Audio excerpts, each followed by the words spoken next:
Kathy Krajco was of the first survivors who talked about the narcissistic abuse under her real name. She died unexpectedly in her home in 2008. She was 56 years old. I suspect the narcissistic hive mind was behind her death. In her book, What Makes Narcissists Tick, Kathy Krajco says, 6.4.3 The Unblemished Victim. Who can hurt you the most with slander? A hardened criminal. Someone who appears to be the model citizen but cats around and cheats and does pretty much whatever he wants in the dark. Someone cheaply bought. Someone pretty ordinary who does good so long as he doesn't have to stick his neck out or blow against the wind. Someone whose work is mediocre. Someone who is going nowhere. Or someone with a lot of potential. Someone whose work is excellent. Someone who has earned his good name and deserves it.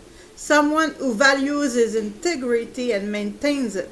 Someone exceptionally virtuous because he really tries to be good instead of just look good. Someone who does good in quiet ways even when no one is looking instead of doing it for a reward. Someone who will take a courageous stand and do the right thing even when it is unpopular and risky. Like in her case, for instance. She did die for what she did, writing this book, What Makes Narcissists Tick.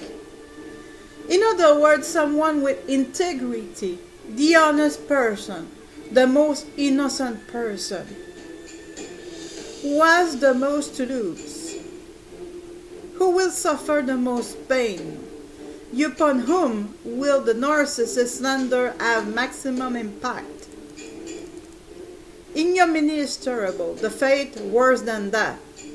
But at least if a person deserves his bad name, his sense of justice isn't outrage on top of it all. If you've ever been accused of something you didn't do, you know what I mean. It goes right through you. Imagine the situation. There's an ugly false image of you out there that a whole world thinks is you.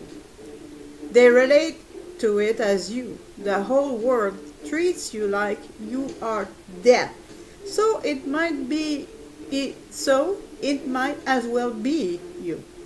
If that isn't a descent into hell, I can't imagine what is. It's intolerable. The precious image of yourself is what you have I'll repeat that. The precious image of yourself that you have inside, that of a good person, is under unrelenting attack from all sides. In effect, the whole world is gaslighting you. You have a problem very similar to a narcissist's, except that your false image sucks, and you don't want it to replace your true self. So you cling to it for dear life. It's you against the world.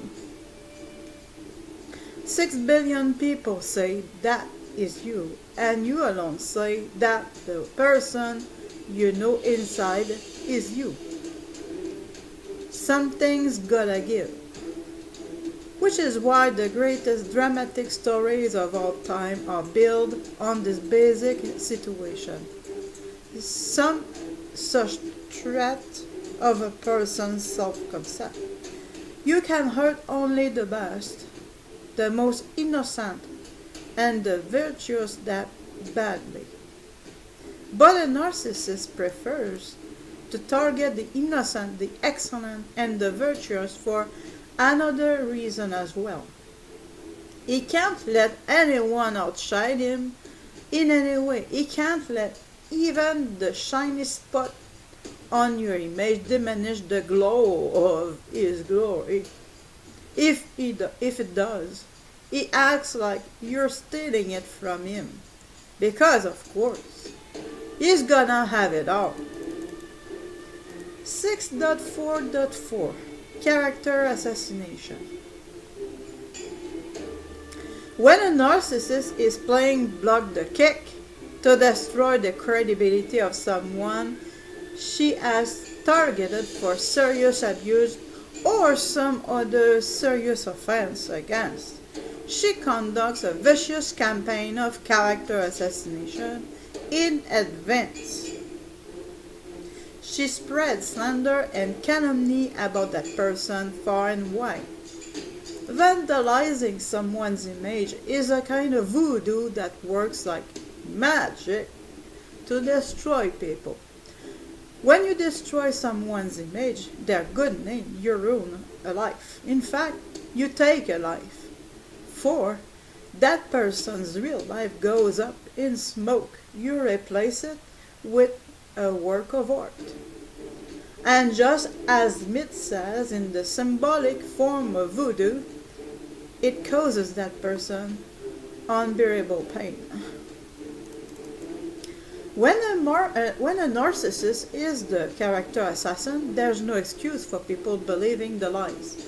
That's because narcissists pull an identity switch with the person they slander. They project their flaws off onto the shiny spots in the target's character. In fact, it's amazing how consistently they manage to do this and how carefully they word their accusation to do so.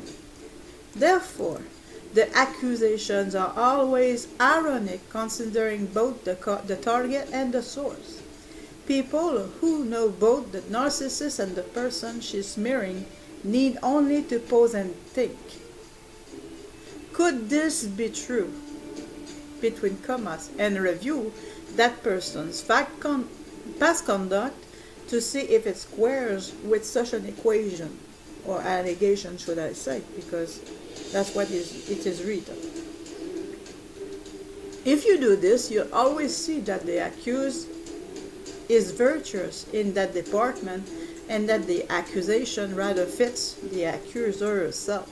So, nobody should ever be fooled because, people are fooled only because they're eager to swallow the forbidden fruit. So, for example, if you believe a smear about someone being a liar, he wasted many years proving to you by his conduct that he is honest. You had to suddenly unknow all those years of facts testifying to his honesty in order to believe that he is a liar. Where did all those years of his past life go? Up in smoke, because the lie looked good to eat. The victim might as well have been as bad as the assassin make him out to be, for the truth doesn't matter. He must think, between commas, why did I live a good life and build a good reputation if some liar can come along and destroy it all in a day? What good it is to be good and to do good when everybody knows the past 20 years overnight to believe a fiction about you instead. End of commas. Why didn't he just be as bad as he wanted and then go steal someone else's good name like the narcissist stole his? His fate is intolerable because the one who stole his reputation is also the one this bad reputation belongs to. That just cannot be accepted. It cannot be forgiven either, not without restitution of what was stolen is good name. The crime is in process until it gets it back, because every day it suffers additional damages. And anyone who claims to forgive it either doesn't know what forgiveness is or is lying. You can't forgive a crime in process, because then it ain't a crime. It's fornication between two consenting adults. Besides, if you just give up the pursuit of the restoration of your good name, that ain't forgiveness, that's extortion. Only a fool plays by the rules in a game fixed for cheaters to win. And making rules you don't enforce fixes the game for cheaters to win. So, telling the victim that God will straighten it all out after he dies won't get you anywhere, because he will condemn God for not enforcing his rules like any president, teacher, parent, court, or police officer should enforce the rules. He will cite the adage, justice delayed is justice denied. He will be as skeptical of promises about justice in an afterlife as he is about great deals in property in Florida sight unseen. This is where cynics come from. Character assassination destroys careers, marriages, and relationships, isolating the victim to the desert, between commas, of humankind. Except for the fortunate who have independent means, it's usually a trip down Skid Row, with one ramification after another, bearing every way out and relentlessly crushing and hammering the victim into, guess what? Exactly what the assassin says they are. This is where rag pickers and bag ladies and suicides come from. The victim will ask why he bothered to be a good person when what a person is isn't up to him, when it's up to whatever others choose to make of him. There is no worse thing you can do to a person. It would be less cruel to kill him with a gun. This is the fate worse than death, and everyone's deepest, darkest fear. 6.4.5 Breaking the silence. Even the subject of child abuse was never as taboo to talk about as the subject of character assassination. Is that because so few have really clean hands? Character assassination assails with asymmetrical attacks that deny the target any chance to defend himself. In other words, it's moral mayhem because the victim is disabled somehow and therefore unable to defend himself. Mayhem is the crime that denies people the most basic human right, the right to a defense. The character assassin pulls this off by attacking so as to have his unanswered say. The victim knows he is being destroyed but cannot do anything about it because he is being prevented from confronting his accuser. Character assassins get their unanswered say by accusing you behind your back. If you try to defend yourself by going to people and raising the subject, you risk spreading lies about yourself. It's a catch-22. Besides, nobody will admit they've heard these lies. It's a catch-22. And nobody will change their minds, no matter what you say and what proof you offer. Why? Because if they know you, they shouldn't have believed it, and they don't want to admit they believed something that bad about you. They don't want to hear you defend yourself by citing all the reasons why the accusations are preposterous, because they don't want to admit even to themselves that they believe that too. that they believed accusations that are preposterous. They don't want to admit that they believed a lie about you just because it was juicy. So they firmly dummy up and view it as believable, no matter what. Reason gets nowhere with them. It's a catch-22. In fact, people will get mad at you for trying to talk to them about it. They will do whatever it takes to alienate you so you stay away. They will act like you are the vicious character assassin, condemning anything you do try to defend yourself. It's a catch-22. Thus they re-victimize you by denying you any chance to defend yourself. You're supposed to be a good boy and just bend over for it. And then they say, since he had kept silence about this, he must be guilty, between commas. Perversity is endless, eh? And so, on their way through life, narcissists leave a trail of trash good names in their wake. This is a serious problem in the workplace, for narcissists often destroy the careers of their betters. Character assassination is virtually allowed under our justice system. It needn't be done, because the worst offenders, malignant narcissists, will establish a pattern of destroying people. Patterns don't lie. Patterns prove malice of intent. A person with 20 trash carriers in his or her wake obviously belongs in jail. Patterns permit class action. Patterns are quite prosecutable if you write sensitive laws and enforce them. See also bullyingonline.org, Mobbing USA, Emotional Abuse in the American Workplace, and the Mobbing Encyclopedia. 6.5 Sorry about that. The pathological liar. Narcissists give new meaning to the term bold-faced liar.